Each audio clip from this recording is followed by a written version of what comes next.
Hey guys, it's Maddie here from IGN Wii, and this is the video review of Super Paper Mario. Super Paper Mario actually began its life on GameCube, but was later ported to Wii. Now you can only buy it on this console. And you might think that means, well, maybe they just quickly ported it over. But in fact, I've found that to be completely untrue. There's a lot of thought that went into this game. I'd call this a semi-sequel to the older games because they've really mixed things up a bit. You had before this sort of kind of heavier emphasis on an RPG mechanic. You had turn-based battles that were actually pretty cool because they were kind of dynamic. But Super Paper Mario throws all that out the window. So now you've got a game that really uses the second and third dimension, goes between them a lot for some very clever puzzles. In addition to that, you don't really have turn-based battles anymore. What you have are really real-time battles, and they feel a lot more dynamic, and you feel like you're really in control, and I like that. And this is a platformer, it really is. That is first and foremost what the game is. You're going to feel that as you go through the levels. It's very side-to-side gameplay mechanics where you go from one end of the level to the next, knocking down enemies. But Nintendo's added on top of that by giving you experience points, which you can see in the upper left-hand corner. And you can also have items, and you can switch between characters, which we're going to talk about. Mario has the unique ability of being able to go through the 2D and 3D dimensions, so you're going to be using him a lot in the game. Peach, meanwhile, can run and jump across chasms.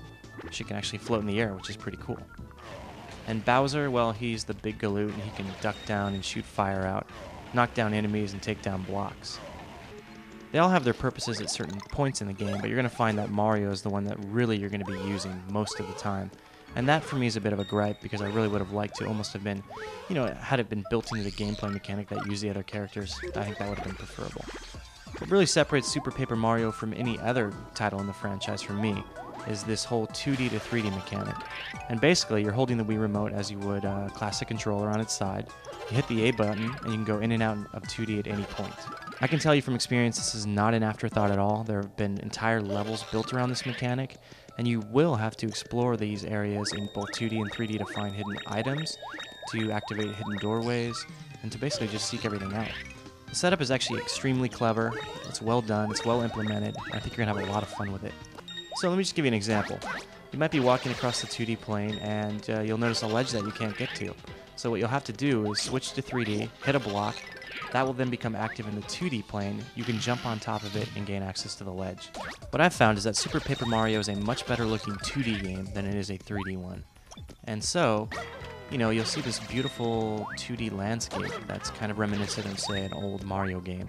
And it's just gorgeous. But as soon as you flip to 3D, you're going to notice it's kind of actually barren and a bit flat. And that's a big gripe for me. I thought Nintendo really developed the 2D look of this game, but didn't spend much time on the whole 3D realm. Essentially, this is a port, and we've mentioned that, but let's talk about some of the upgrades really designed for the Wii Remote. You can point the Wii Remote at the screen at any time to illuminate hidden objects, or just gain information on characters and items. And that's pretty handy. On top of that, you can actually gain style points when you jump on the tops of enemies by shaking the Wii Remote at precisely the right moment.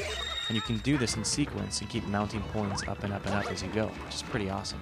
As Mario progresses through the game, you'll gain access to these fairies, which are called pixels, and they give you special abilities. These play a huge role in the title, so you'll be flipping between them at various points in games to gain new maneuvers that you can use. Mario can utilize these pixels to do everything from dropping bombs, to turning himself thin, and he can squeeze through slim doorways, to using them to cross spiked floors, or maybe even to pick up objects and throw them at enemies. And there's a wide variety of them, we're talking in the realm of 10 plus, and they actually really change up the gameplay mechanic. You also gain access to what I consider to be less important items, although they are still valuable. And this includes everything from shroom shakes, which restore hit points, to edible foods that also do the same thing. And then you've got offensive items such as lightning attacks. But even so, I think the items that are really necessary are the ones that restore hit points. You're not going to be using the offensive items, the ones that sort of attack enemies, very much. Super Paper Mario is wordy.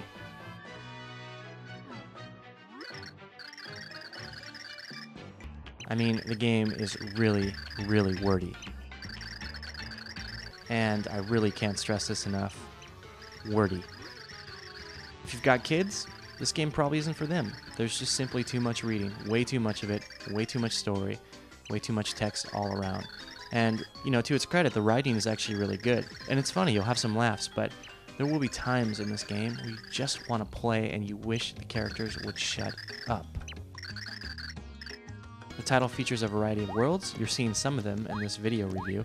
We've got everything from classic style Mario levels to new space shooter levels to brand new dungeons. And, you know, Nintendo has really mixed up the look and feel of these levels. When you add in the fact that every level is both 2D and 3D, there's really a lot to explore and see here. If you're a gamer who feels your titles end way too quickly, I think you're actually going to be pretty happy with Super Paper Mario because there's a lot packed in here. This is a game that runs, you know, I think more than 20 hours for most players, maybe even longer for people who aren't progressing as quickly.